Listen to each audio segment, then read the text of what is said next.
Hello friends, एक बार फिर से स्वागत है आपका अपने चैनल नवी क्लासेस में। और इस वीडियो में हम डिस्कस करेंगे चंडीगढ़ का कांस्टेबल एग्जीक्यूटिव का पेपर, जो कि आज हुआ था 3 मार्च को। तो इसमें 2 पेपर हुए थे, पेपर 1 एंड पेपर 2। तो सबसे पहले हम इस वीडियो में करेंगे पेपर 1, इसके बाद जो है पेपर 2 भी डिस्कस करेंगे। तो जो ऑफिशियल आंसर की है उसके अकॉर्डिंग ही आंसर शेयर करते चलेंगे। अगर आप चैनल पर नए हैं, चैनल को सब्सक्राइब नहीं किया है तो प्लीज़ सब्सक्राइब कर लीजिए और बेल आइकन भी प्रेस करना, ताकि आने वाली वीडियोज़ की नोटिफिकेशन आप तक पहुँचे। तो सबसे पहला क्वेश्चन इसमें था कि द करेक्ट प्लेइंग और singing time of the full version of national anthem of India is. देखिए, ये क्वेश्चन काफ़ी ईजी था। इसमें सिर्फ ये पूछा गया था हमारा जो राष्ट्रीय गान है, नेशनल एंथम, वो कितनी देर में गाया जाना चाहिए, मतलब उसके लिए अप्रॉक्सीमेटली कितना टाइम होना चाहिए। तो इसका करेक्ट आंसर है 52 सेकेंड्स। 52 सेकेंड्स में गाया जाता है। Next is Arichal Munai. Where is Arichal Munai situated. तो आपको ऑप्शंस दिए थे, इसमें से तमिलनाडु जो है इसका करेक्ट आंसर था, option D. Next is set in the frame of a small Indian village to kill a tiger of the famed 2024 Academy Awards had its world premiere at। तो बताना था कि एक स्मॉल इंडियन विलेज में ही जो है इसकी सेटिंग रखी गई थी। तो आपको बताना है कि ये एकेडमी अवार्ड्स, ये मतलब कौन सी फिल्म फेस्टिवल की, कहाँ पर हुई फिल्म फेस्टिवल की बात हो रही है। तो इसका करेक्ट ऑप्शन है option number A, that is Toronto. Toronto international film festival 2022। Next is UPI was launched by. जो आपका यूनिफाइड पेमेंट इंटरफेस है उसको लॉन्च, और कई बार जो है एग्जाम्स में यूपीआई की फुल फॉर्म ही डायरेक्टली आ जाती है। तो आपको ये भी याद रखना है कि यूनिफाइड पेमेंट इंटरफेस जो है यूपीआई की फुल फॉर्म होती है। तो ये पूछा गया है कि ये कब और किसने लॉन्च किया था। तो इसका करेक्ट आंसर है ये सी, एनपीसीआई ने इसको डेवलप किया था। और कब किया था? 2016 में। Next is as per the provision of which article of Indian constitution Lok Sabha is the lower house. Lok Sabha जो है लोअर हाउस, किस प्रोविजन से, किस आर्टिकल से जो है लोकसभा को लोअर हाउस माना जाता है। तो इसका करेक्ट आंसर है article 79। Next is from where did होती मूवमेंट एमर्ज। होती मूवमेंट जो है उसकी शुरुआत, इस आंदोलन की शुरुआत जो है कहाँ से हुई थी? तो इसकी शुरुआत हुई थी येमेन से। ऑप्शन नंबर डी जो है 6th का करेक्ट आंसर है। 7th क्वेश्चन देख लेते हैं। Between which period did the Maratha military landscape of India develop. तो बताना है किस शताब्दी के बीच में जो है मराठा मिलिट्री लैंडस्केप की डेवलपमेंट हुई थी। तो मराठा मिलिट्री की डेवलपमेंट जो हुई थी वो हुई थी 17th से 19th सेंचुरी के मध्य। तो ऑप्शन बी जो है इसका बिल्कुल सही जवाब है। नेक्स्ट इज आपको मैच करने के लिए दिया गया था। लिस्ट 1 में जो है आपको मिशन दिए गए हैं और लिस्ट 2 में जो है पर्सन दिए गए हैं। आपको बताना है कि कौन पर्सन किस मिशन से जो है एसोसिएटेड था। तो ये मिशन ये है आदित्य L1। तो आदित्य L1 के साथ इस कौन पर्सन एसोसिएटेड है? निगर साजी। और चंद्रयान थर्ड के साथ जो है इसमें पी वीरमुथल। तो ऑप्शन सी। तो इस हिसाब से फर्स्ट का बी एंड सेकंड का सी। तो ऑप्शन बी जो है आपका करेक्ट हो जाएगा 8th का। बढ़ते हैं नेक्स्ट क्वेश्चन की तरफ। आप टूर्नामेंट दिए हैं और किस उसके साथ जो है प्लेस दिए हैं। आपको बताना है कि वो टूर्नामेंट कहाँ हुआ। First one is hockey women world cup, आपको बताना है कहाँ हुआ। तो इसमें जो है हॉकी वीमेन का वर्ल्ड कप, तो इसकी प्लेस क्या है? मस्कट। और सॉरी 2024 ISSF वर्ल्ड कप। तो इसका जो करेक्ट बनेगा आपका, वो बनेगा सिंगापुर। तो सेकंड का, सॉरी सिंगापुर नहीं, ISF इसके लिए माफ़ी चाहूँगी।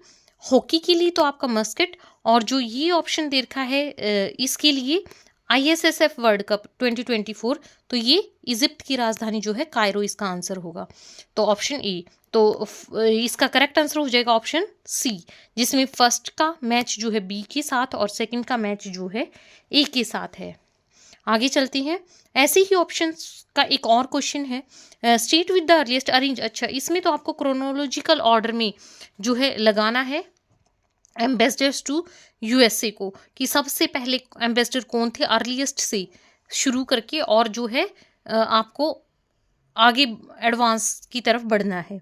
तो 10th में जो करेक्ट आंसर जो हो जाएगा आपका, वो होगा आपका ऑप्शन नंबर सी, कि सबसे पहले नवतेज, फिर उसके बाद जो है हर्षवर्धन, एंड देन तरनजीत सिंह संधू। तो सबसे पुराने एम्बेसडर कौन है? नवतेज। तो सी इसका करेक्ट आंसर है 10th का। 11th क्वेश्चन है, the first scientist to on whom Bharat Ratna was conferred. तो सबसे पहले भारत रत्न किसको दिया गया था? सीवी रमन को। आपने केमिस्ट्री में इनका नाम तो काफ़ी सुना ही होगा। इनके एक्सपेरिमेंट्स के लिए इनको जैसे फिजिक्स केमिस्ट्री की जो है बहुत नॉलेज थी, तो लाइट वाले जो हैं चैप्टर्स उनमें आपने कहीं ना कहीं ज़रूर सुना होगा। तो सीवी रमन जो हैं इनको भारत रत्न से नवाजा गया था। ये पहले साइंटिस्ट थे जिनको भारत रत्न से नवाजा गया। 11th का सी जो है करेक्ट आंसर है। Next is, how many years did Chandragupta Maurya rule. Chandragupta Maurya ने कितने साल तक राज किया था? 24 ईयर्स तक किया था। तो 12th का सी है। 13th है, which is usually who is usually credited for coining the term artificial intelligence। तो artificial intelligence के फादर किसको बोला जाता है? जॉन मैकार्दी। तो ऑप्शन डी जो है इसका करेक्ट आंसर है। तो इसमें जो है ना जनरल जो अवेयरनेस के क्वेश्चन है वो बिल्कुल आपके कुछ करंट के क्वेश्चन, कुछ स्पोर्ट्स के क्वेश्चंस, और इस तरीके से जो है मिक्सअप क्वेश्चंस हैं। अगला क्वेश्चन है,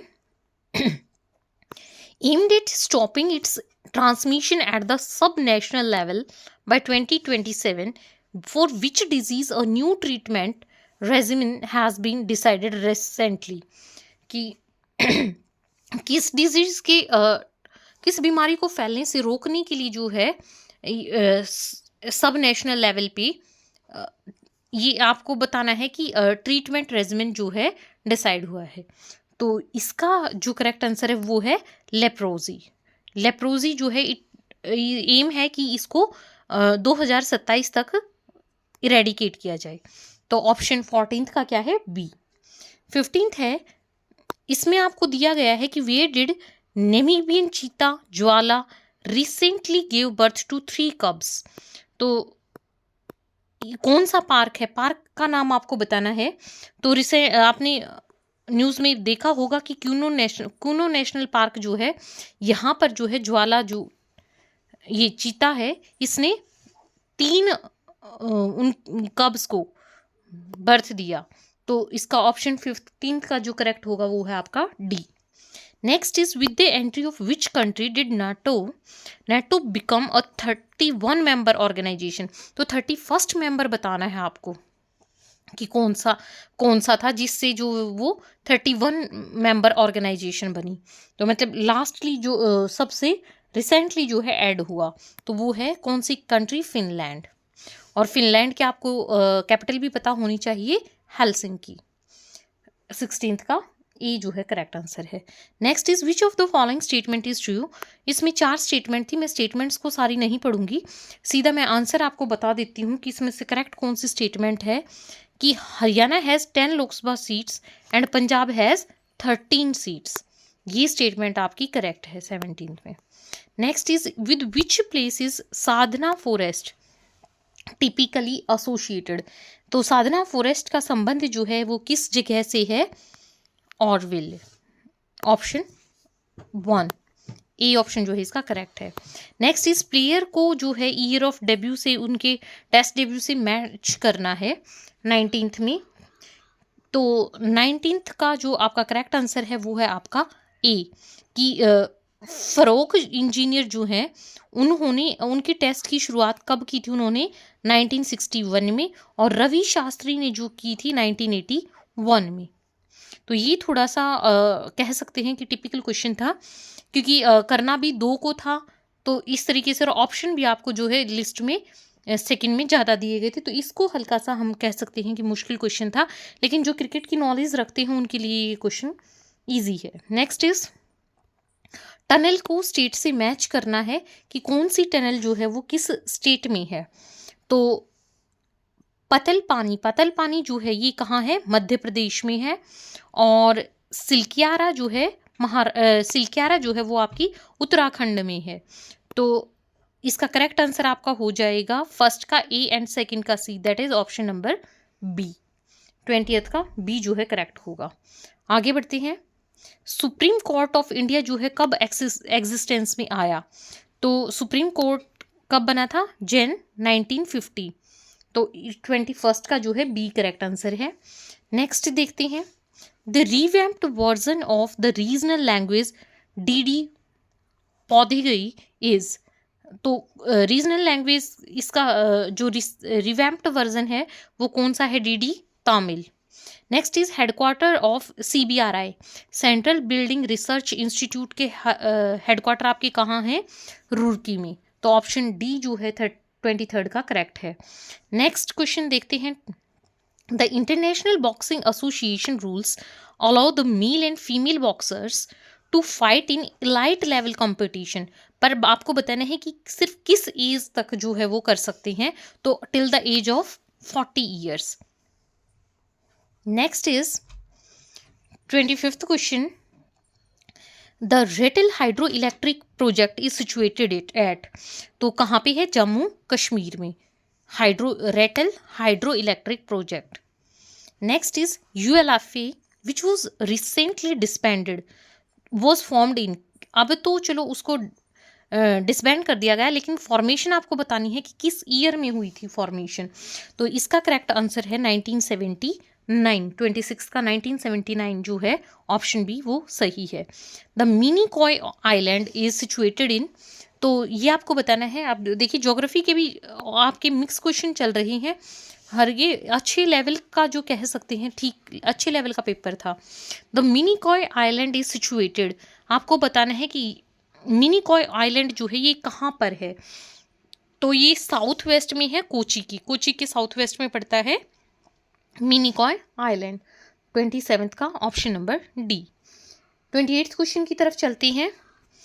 Har ki wetland is situated on the confluence of the rivers. कौन कौन सी रिवर्स पे? सतलुज एंड ब्यास। ये वेटलैंड कहाँ है? सतलुज एंड ब्यास रिवर पे। तो 28th का आपका सी है। 29th क्वेश्चन का क्वेश्चन देखते हैं। The deepening corporation for the shared global affluence was the theme of. आपको बताना है किस समिट की ये थीम थी? Deepening corporation for shared global affluence. तो कई बार तो समिट दे के और उसमें से पूछते हैं कि थीम क्या थी। अब थीम दी है और समिट पूछा गया है, तो इसका करेक्ट है ऑप्शन बी, नाम समिट। NAM नाम समिट में ये थीम थी। 29th का आपका बी करेक्ट आंसर है। देखते हैं 30th। इसमें आपको स्टेट्स दी हैं और स्नो लेपर्ड की पॉपुलेशन को डिसेंडिंग ऑर्डर के हिसाब से आपने अरेंज कर रहा है। मतलब कि जिस स्टेट में सबसे ज़्यादा पॉपुलेशन है उसका नाम सबसे आगे आएगा, फिर आपको डिक्रीजिंग ऑर्डर में, मतलब कि फिर कम, उससे कम, और फिर लास्ट में जिसमें सबसे कम जो है उस ऑर्डर में अरेंज करना है। तो देखिए स्नो लेपर्ड जो है बर्फीली जगह पे पाए जाते हैं, तो लद्दाख तो सबसे आगे आएगा आपका, लद्दाख, उसके बाद जो है उत्तराखंड आएगा, फिर अरुणाचल प्रदेश आएगा एंड एट लास्ट JK आएगा, जम्मू एंड कश्मीर। तो ऑप्शन सी जो है इसका आपका करेक्ट हो जाएगा। बढ़ते हैं अगले क्वेश्चन की तरफ, 31st क्वेश्चन की तरफ। The beating the retreat ceremony which marks the culmination of Republic day celebration is held on. कब? आपको बताना है कितनी जैन को। ये मत सोचना कि ऑप्शन में रिपब्लिक डे दिया है तो 26 जैन ही करेक्ट होगा। Beating the retreat ceremony which marks the culmination of Republic day celebration is held on. कितनी, क्या इसकी डेट रहती है? जैन 29। 31st का जो है वो सी करेक्ट आंसर है, 9 जनवरी। अगला है recently vice admiral Sanjay J. Singh took over as the western naval command chief. और आपको बताना है कि उन्होंने, मतलब ये पोजीशन जो है कहाँ ली। वाइस एडमिरल ने वेस्टर्न नेवल कमांड चीफ के रूप में। तो 31st का जो करेक्ट आंसर है आपका वो है मुंबई, डी। इसका 32nd का। आगे चलते हैं। New space India limited was established in which year? तो इसका ईयर है 2019, 2019 में न्यू स्पेस इंडिया लिमिटेड जो है एस्टेब्लिश हुई। अगर वीडियो पसंद आए आपको एफर्ट्स तो एक लाइक ज़रूर करते जाना और प्लीज़ चैनल को सब्सक्राइब करना मत भूलना, क्योंकि ये फ्री ऑफ कॉस्ट है, लेकिन हमें मोटिवेशन मिलता है कि आगे भी आपके लिए अच्छा कंटेंट लेकर के आते रहें। Where is ancient house museum known for legacy of Maharaja Duleep Singh situated? तो बताना है कि ये म्यूजियम कहाँ है, नॉरफॉल्क काउंटी। तो ऑप्शन ए इसका करेक्ट आंसर है। कौन सा? महाराजा दुलीप सिंह का एंशियंट हाउस म्यूजियम कहाँ है? नॉरफॉल्क काउंटी। आगे भी एग्जाम्स के लिए याद रखिएगा। Next is India recently became 4th highest equity market globally by replacing, मतलब 4th पोजीशन जो है इंडिया ने हासिल की है, और पहले 4th पोजीशन पे कौन था जिसकी जगह जो है इंडिया अब आया है, वो आपको बताना था। तो हांगकांग को इंडिया ने रिप्लेस किया है। Next is who undertakes national eligibility entrance test? आपका नीट का पेपर होता है, नेशनल एलिजिबिलिटी एंट्रेंस टेस्ट जो होता है यूजी कोर्सेज के लिए, तो उसको कौन कंडक्ट करवाता है? तो ये क्वेश्चन काफ़ी इजी था। नेशनल टेस्टिंग एजेंसी जो है आपकी एनटीए करवाती है ये paper. Next is which political party was does Sheikh Hasina prime minister of Bangladesh represent? Sheikh Hasina बताना है कि शेख हसीना का संबंध जो है वो किस पॉलिटिकल पार्टी के साथ है? तो अवामी लीग जो है इसका करेक्ट आंसर है। And Sheikh Hasina is prime minister of Bangladesh, ये भी आपको पता होना चाहिए। और किस पार्टी से है? अवामी लीग। 37th का ए करेक्ट है आपका। Next is under which act the SIMI has been declared as unlawful association? कि गैर कानूनी जो है संगठन SIMI सीमी को जो है गैर कानूनी संगठन जो है करार दिया गया है। 38th का जो है आपका करेक्ट आंसर वो है B, unlawful activities prevention act 1967 के तहत जो है इसको अनलॉफुल एसोसिएशन डिक्लेयर किया गया है। आगे बढ़ते हैं। आपको फिर से जो है मिशन और उसके ईयर से मैच करने के लिए दो लिस्ट दी गई हैं, नेशनल क्वांटम मिशन और मिशन लाइफ। तो इनको जो है इनकी स्टार्टिंग ईयर के साथ जो है मैच करना है कि कौन से ईयर में जो है ये मिशन स्टार्ट हुए थे। तो इसमें आपका फर्स्ट नेशनल क्वांटम मिशन, इसका कौन सा हो जाएगा? नेशनल क्वांटम मिशन का 2023, और मिशन लाइफ जो है ये 2022 में लॉन्च हुआ था।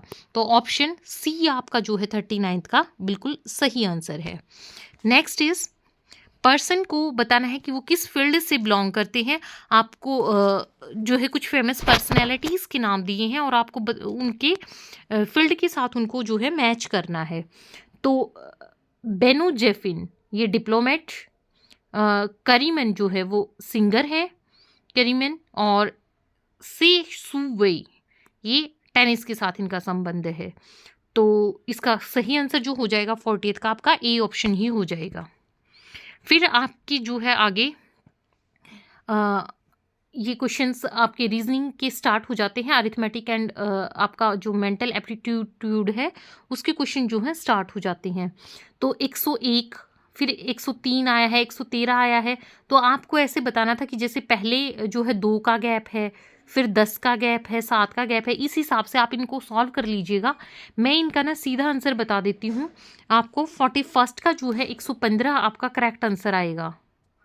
41st का जो ए है आपका करेक्ट आएगा। 42nd का जो है आपका सी करेक्ट आएगा, 612। और अगली टर्म अगला क्वेश्चन है 43rd, जिसमें दिया गया है कि कार्बन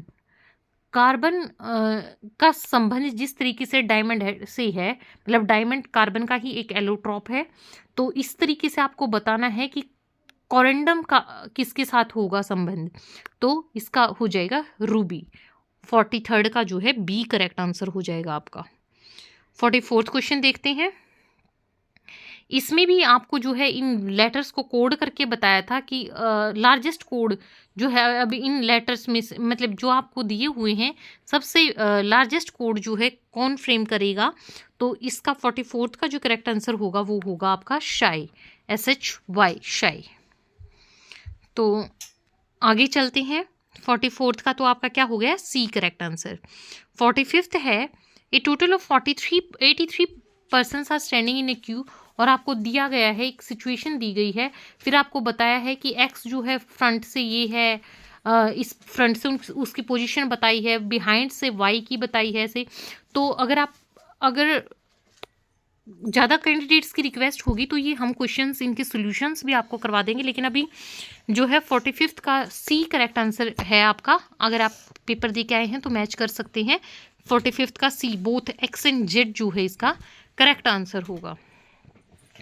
नेक्स्ट जो है 46th क्वेश्चन, इसका आपका जो करेक्ट आंसर होगा, इसमें आपको स्टेटमेंट 3 स्टेटमेंट दी थी और उसी के बिहाफ पे आपको आंसर करना था।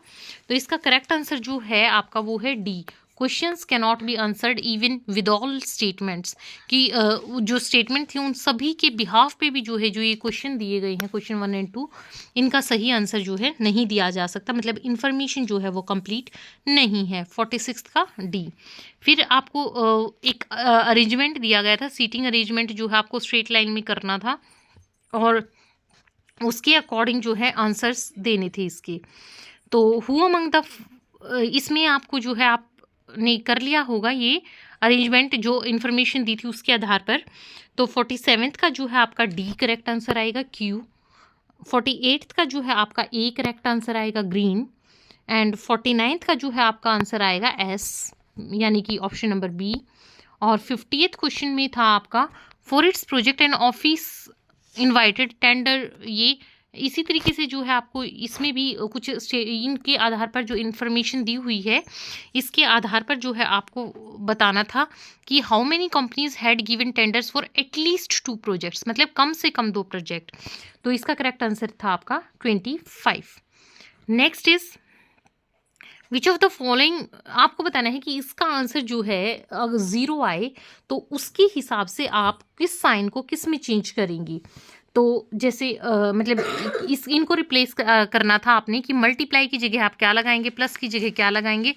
तो ऐसे क्वेश्चंस में आप क्या कर सकते हैं कि ऑप्शन वाइज पुट करके देख सकते हैं साइंस को रिप्लेस करके। जैसे कि जैसे मल्टीप्लाई है, फर्स्ट ऑप्शन में दिया है इसकी जगह प्लस कर लो, जहाँ पे माइनस आए वहाँ पे उसकी जगह मल्टीप्लाई कर लो। तो इस तरीके से जो है आप ऑप्शंस को पुट करके जो है देख सकते हैं। हालांकि थोड़ा सा टाइम कंज्यूमिंग हो जाता है पर करने का तरीका इसका यही है। 51st का जो है बी करेक्ट आंसर है।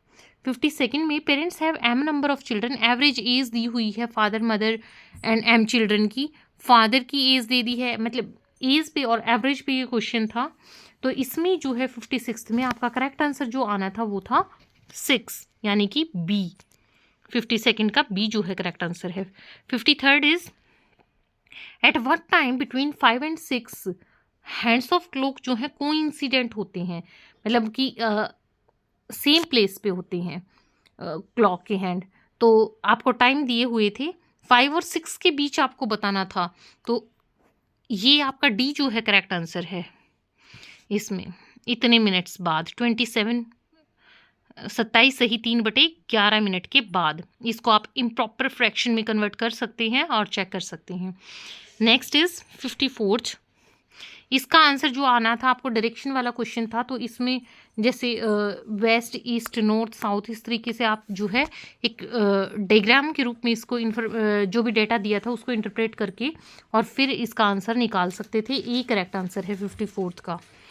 55th जो है क्वेश्चन, 55th और 6th में अगेन जो है आपको ऐसे एक क्वेश्चन दिया हुआ है जिसमें रिलेशन वाला, तो इस टाइप के क्वेश्चंस जो है कॉम्पिटिटिव एग्जाम्स में बहुत ज़्यादा आते हैं। 55th का जो आंसर हो जाएगा वो है आपका बी स्टेनोग्राफर। जो आपको जो ये यहाँ पर दिया है डेटा उसके आधार पर ही बता रही हूँ। प्रोफेशन जो डी का आएगा वो आ जाएगा आपका स्टेनोग्राफर।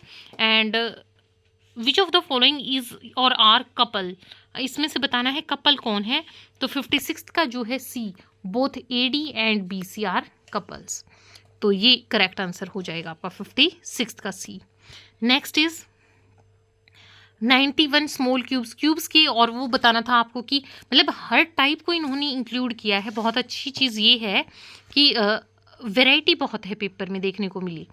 तो 57 का जो करेक्ट आंसर था वो था आपका 43, मतलब ऑप्शन नंबर बी 57 का। 58 का है, आपको बताना था, प्रॉब्लम फिगर दी थी और आंसर फिगर आपको बताना है, मतलब कि आपको इस पैटर्न से चलते हुए बताना था कि यहाँ पर क्या आएगा। तो ये वाली फिगर जो है आपकी यहाँ पर आएगी, option number A.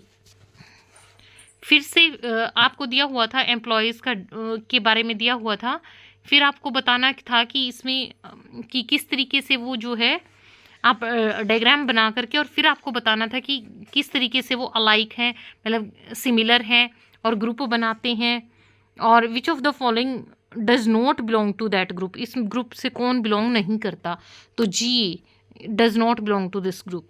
How many designation gaps are between A and D, कितनी जो है कितने लेवल्स का जो है गैप है ए और डी के बीच में।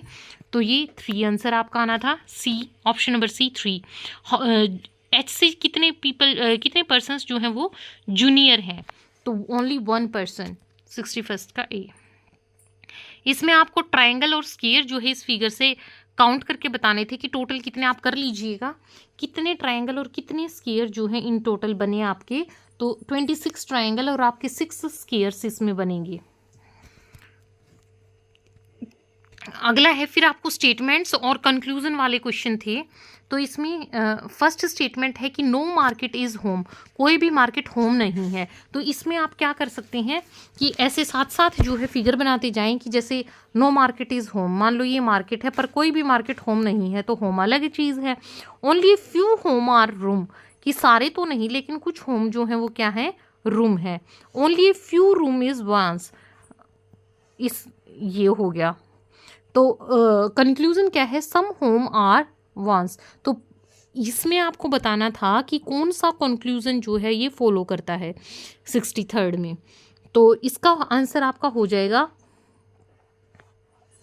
It neither conclusion one NOR second follows, कि सम होम तो प्रोबेबिलिटी है हो भी सकते हैं और नहीं भी हो सकते, तो होंगे तो ये तो नहीं कह सकते हम।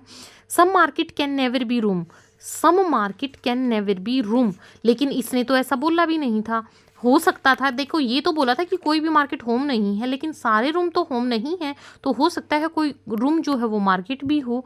तो कोई भी जो कंक्लूजन हम मतलब किसी भी निष्कर्ष तक इसमें से नहीं पहुंचेंगे। तो ऑप्शन बी इसका हो जाएगा, neither conclusion one nor two. ऐसे ही आगे जो है 64th में एक स्टेटमेंट दी थी, इसका आंसर हो जाएगा आपका कि some lane are poles and all poles जो हैं वो स्काइज हैं, उनमें से कुछ स्काइज जो हैं वो बॉक्सेस हैं, कोई भी बॉक्स लेकिन बॉटल नहीं है। तो सम पोल्स जो हैं वो लेन्स हो some poles are lanes, some lanes are poles था ना शुरू में दिया था। तो इसका 64th का जो है बी आपका करेक्ट आंसर हो जाएगा, only second follows. 65th question क्या था, इसका आंसर ही बता देती हूँ मैं डायरेक्ट। 65th का जो है आपका डी करेक्ट आंसर था। आगे है कि डाइस वाले भी क्वेश्चंस आप ऑपोजिट फेस के हिसाब से आप कर सकते हैं अरेंज। तो इसमें 66th का जो है आपको बताना था कि वाई के बॉटम में वाई फिगर जो है ये वाली फिगर, इसमें ना आपको बॉटम में बताइए कौन सा साइन मिलेगा।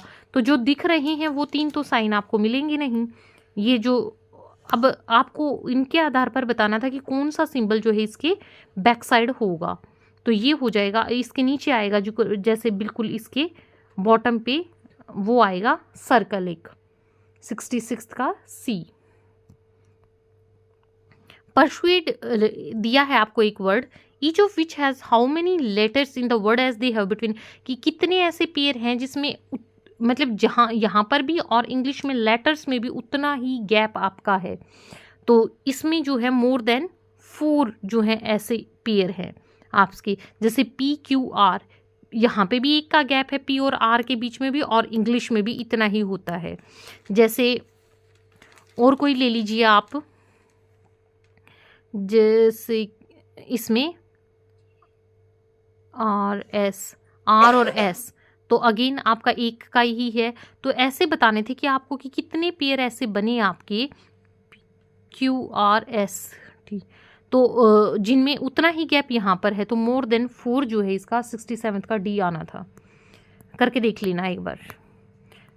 नेक्स्ट इज 68th क्वेश्चन, जिसमें ट्रायंगल जो है वो दर्शाता है कि हिंदी स्पीकिंग पीपल को, सर्कल जो है फ्रेंच वालों को, इसमें लिखा हुआ है स्क्वायर जो है इंग्लिश और रेक्टेंगल जो है जर्मन। तो इस डायग्राम में के हिसाब से आपको बताना है कि जो 4 स्टेटमेंट दी हैं उनमें से कौन सी स्टेटमेंट जो ट्रू है। तो इसमें से आपकी जो ट्रू स्टेटमेंट है वो है आपकी कि some German speaking people can either Hindi और इंग्लिश। तो आपकी जो करेक्ट स्टेटमेंट हो जाएगी वो होगी आपकी बी 68 का। 69th का जो करेक्ट आंसर बनेगा, आपको ये स्टेटमेंट दी थी उसके हिसाब से जो है neither conclusion 1 nor 2 is true. 69th का डी है।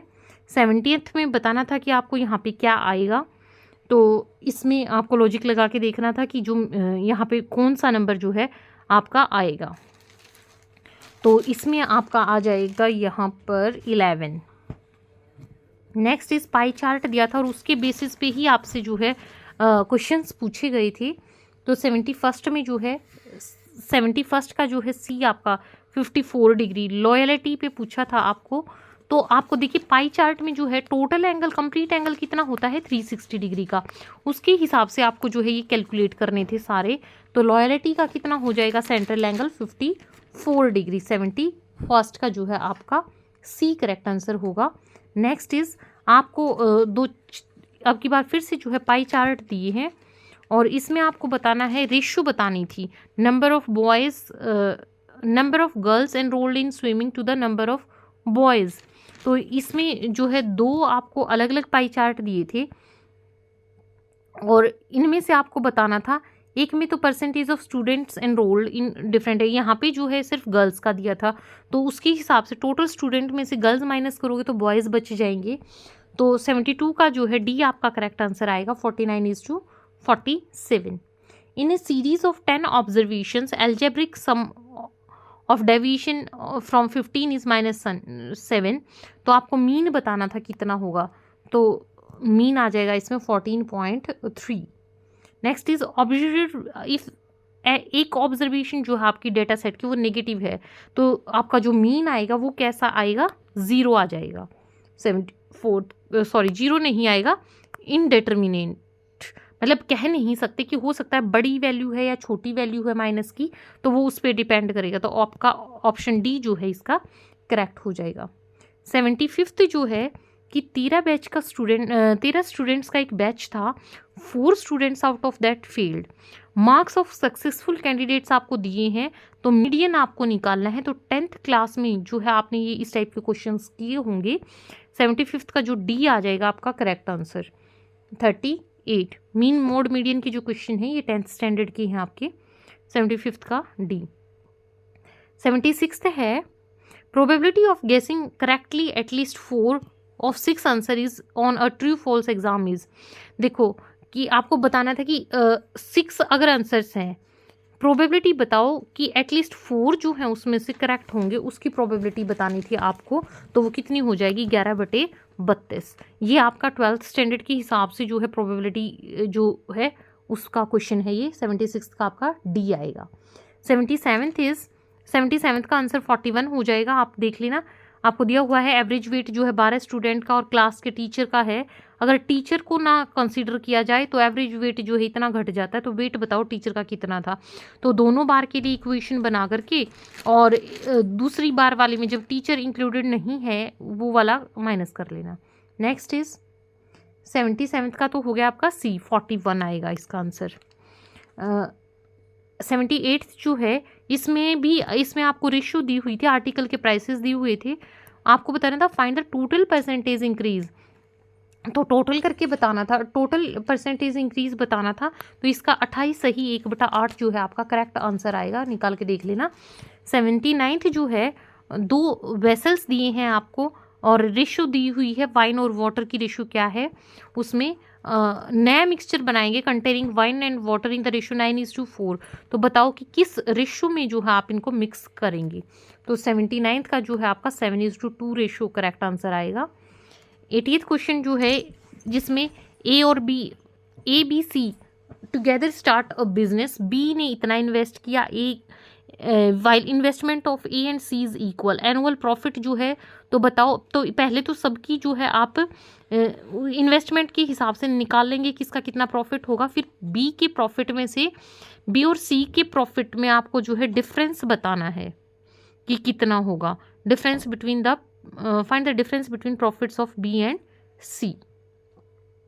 तो इसका जो करेक्ट आंसर आएगा आपका वो आएगा 8400 रुपीज़। नेक्स्ट इज 12 इंजन्स आपको ये दिया हुआ है, काम करते हैं इतना, तो ये वाला जो है 8th स्टैंडर्ड में आपने किए होंगे डायरेक्ट इनवर्स प्रोपोर्शन के क्वेश्चंस, तो उसके अकॉर्डिंग जो आपका आंसर हो जाएगा ये हो जाएगा 40 टन्स। 81st का जो है डी ऑप्शन हो जाएगा। अगले में होगा Rashmi can do this work in इतने डेज, रवि 9 इतने, उन्होंने साथ में शुरू किया, लेकिन रश्मि ने जो है फिर 4 दिन के बाद लीव कर दिया। तो आप एक दिन के हिसाब से उनका काम निकाल के और फिर उस हिसाब से आंसर कैलकुलेट कर सकते हैं, 9 डेज आएगा। अगले में जो आंसर आएगा वो आएगा आपका ए, स्पीड जो आएगी वो आएगी ट्रेन की ये 2376/25 किलोमीटर पर आवर। 84th में जो है इसमें आपका अगेन ए आंसर आएगा। ये बहुत बड़ी स्टेटमेंट्स हैं तो इसको डायरेक्टली आंसर बता देती हूँ। 85th जो है वो उसका आंसर डी होगा। 86th का भी आपका डी आंसर आएगा। 87th का जो है आपका करेक्ट आंसर आएगा वो होगा सी 14.4। 88th का जो है ए आंसर आएगा, कंपाउंड इंटरेस्ट का क्वेश्चन था, फॉर्मूला लगाना था डायरेक्टली आपको। नेक्स्ट इज 89th में भी जो है आपको पेरीमीटर और एरिया दिया हुआ था राइट एंगल ट्रायंगल का, तो साइड बतानी थी आपको कितनी कितनी आएंगी। तो आपको जो है इसमें पाइथागोरस रिलेशन का यूज़ करना था कि उसके हिसाब से जो हाइपोटेन्यूज का स्केयर जो होता है बेस स्केयर प्लस परपेंडिकुलर, उस हिसाब से जो है आप इनमें रिलेशन बना करके निकाल सकते थे तीनों साइड्स को। तो 89th का जो आंसर आएगा वो आएगा आपका ए। 90th में आपको बताना 90th में प्रोबेबिलिटी डिस्ट्रीब्यूशन का क्वेश्चन दिया हुआ था और इसका करेक्ट आंसर है आपका 0.69। 91st में का जो आंसर है आपका वो है ऑप्शन नंबर बी। 92nd का आंसर जो है वो है ए। ये आपका जो क्वेश्चन दिया हुआ था इसमें ये डिवाइड करती है लाइन सेगमेंट को, तो ये आपका क्लास 10 की इसमें अगर आपने किया है तो आप कर सकते थे इस क्वेश्चन को इजीली। 10th का मैथ और जो है ए आपका 10th 12th और 8th का मैथ जो है बहुत मोस्टली क्वेश्चंस वहीं से आए हैं। 93rd का जो है बी आएगा 4.5 घंटे। 94th का भी अगेन आपका बी करेक्ट आंसर आएगा। 95th का भी जो आपका करेक्ट आंसर आएगा वो होगा बी। इसमें आपको जो है कॉमन डिफरेंस निकाल के बताना था कि जिस एपी में सेम जिसमें कॉमन डिफरेंस जो है टर्म्स के बीच में सेम आए तो वही जो है एक एपी बनेगी, अदरवाइज नहीं बनेगी। तो 95th में एपी जो बनेगी वो बनेगी आपकी बी। 96th का जो करेक्ट आंसर है वो है आपका सी। 97th का आंसर आएगा आपका ए। 98th का आपका आंसर आएगा सी और 99th का जो आंसर है वो है आपका ए। और लास्ट में जो आप 100th क्वेश्चन है उसका आंसर है आपका π/3 बी। तो ये तो क्वेश्चन की इनमें बहुत ज़्यादा समय लगता और रिसोर्सेज भी चाहिए थे आपके इनको सॉल्व करवाने के लिए, तो इसलिए इनके डायरेक्ट आंसर्स जो हैं आपको बताए गए हैं। बाकी सेकंड पेपर का भी सोल्यूशन अब जल्दी ही आपके साथ डिस्कस करेंगे। ये बिल्कुल जो है ऑफिशियल आंसर की के हिसाब से आपके क्वेश्चंस हैं और आप को लगता है कि कोई आंसर जो है गलत है तो आप चंडीगढ़ पुलिस की ऑफिशियल वेबसाइट पे जा कर के और इनको ऑब्जेक्ट भी कर सकते हैं। आप ऑब्जेक्शन फाइल कर सकते हैं अगर आपको किसी क्वेश्चन के आंसर पे सोल्यूशन पे जो है डाउट लगता है, क्योंकि अभी प्रोविजनल आंसर की आई है। और वीडियो को लाइक ज़रूर करना और अभी जल्दी ही जो है आपको सेकंड पेपर का सोल्यूशन देखने को मिलेगा। जो कुछ स्टूडेंट्स चंडीगढ़ के और भी एग्ज़ाम्स की तैयारी कर रहे हैं उनके लिए भी ये क्वेश्चंस बहुत हेल्पफुल हैं, तो पूरा देखिएगा। Thanks for watching this.